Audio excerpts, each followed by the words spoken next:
Dr. Joe Singh, another successful chiropractor here in Greater Denver. I want to do just about 1 minute here. We're in our, I think, 5th week of NLP for Docs, Right. which is what I've called this kind of designer NLP training. You guys are doing a great job. Just wanted to ask, we've done state management, rapport. These are all solid NLP modules. The outcome frame, and then we did our core module on the main presuppositions of NLP.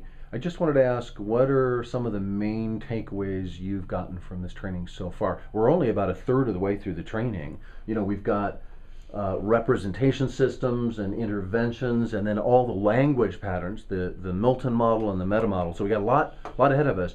But we've covered some real key modules, so I just wanted to, Joe, get your input.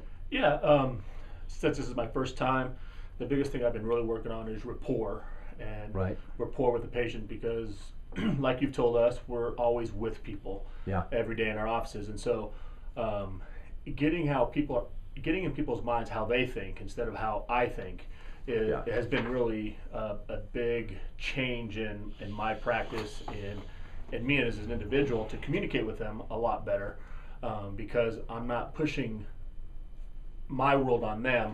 I'm tapping my world into their world, and that just came with rapport. And then the second thing too is the state management, which I'm really working on now, is being able to fluctuate between the different states that you can be in, from being when you're lecturing to a high intent, to when you're in rapport with a new patient, to more of a calm, conservative individual to listen, and so forth. So those are the two biggest things right now. There's a lot of information that is still in my head and trying to practice, but those are the two biggest things that I've been really working on. It's been really working really well. Would you recommend the training for other doctors and chiropractors? Most definitely. I've already been talking to the docs already that they should do this for sure, because outside of just their practice, how much it's going to help them individually at home, with people just in the public, but most of all, of course, practice. Family, and these are ironically not skills you learn in medical school, but yet they have so much influence on how you interact with prospective patients. So it's a pleasure to have you in the